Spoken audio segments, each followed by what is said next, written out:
Français de l'automobile. Au début du siècle... À Automac Plus.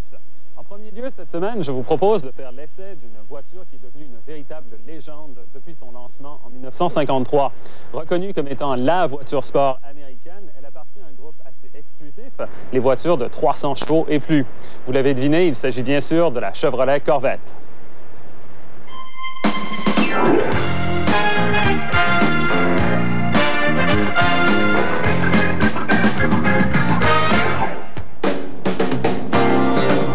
Même si la Corvette existe depuis 1953, les modèles les plus convoités par les collectionneurs sont sans doute les Stingrays de 63 à 67.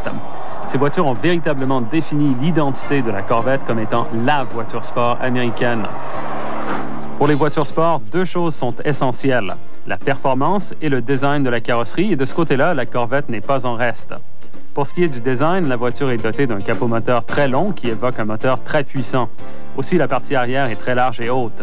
Il suffit d'ajouter les roues en alliage de 17 pouces de diamètre ainsi que les pneus haute performance à profil bas pour bien définir la Corvette comme étant une voiture performante de haut calibre.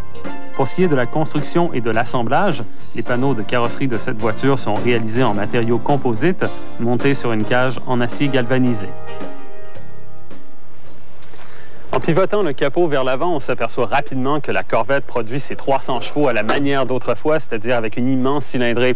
Contrairement à certaines voitures actuelles qui font appel à des moteurs multi-soupapes, le moteur de la Corvette est un design plutôt ancien avec son bloc en fonte et ses 2 soupapes par cylindre. Ce qui lui donne sa puissance, c'est le fait qu'il s'agit d'un V8 de 5,7 litres qui livre énormément de couple. Ce moteur a également subi quelques modifications pour 1994. L'injection de carburant est séquentielle et le système d'allumage est plus puissant. De plus, le moteur est maintenant doté de bougies à bec de platine, bonnes pour 160 000 km. Le système anti-patinage ASR développé par Bosch fait toujours partie de l'équipement de série et il peut être désactivé au moyen d'un interrupteur sur le tableau de bord.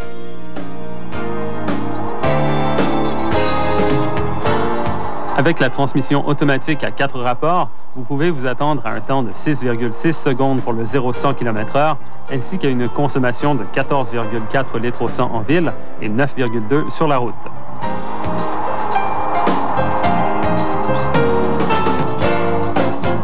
Pour 1994, la présentation intérieure est un peu différente, avec un tableau de bord et une console centrale légèrement modifiée.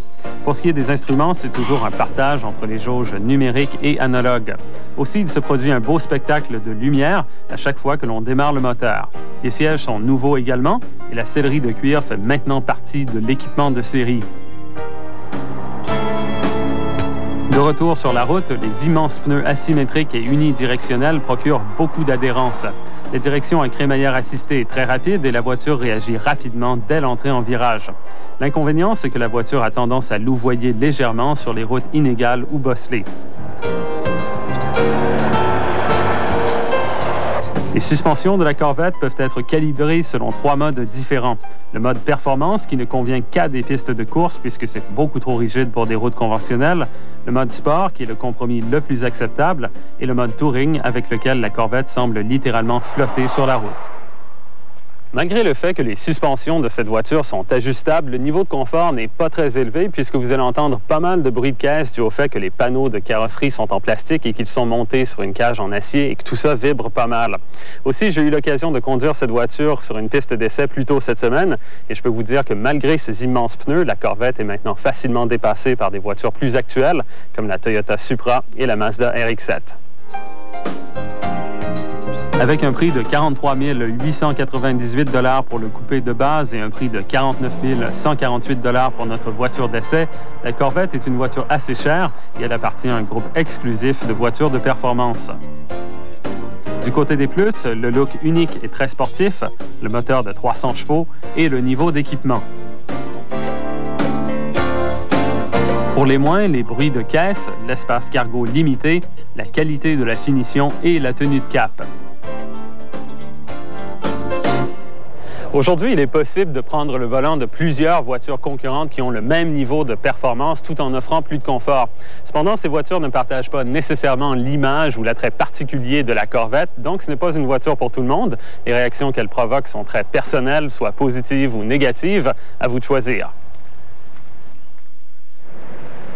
Et maintenant, allons rejoindre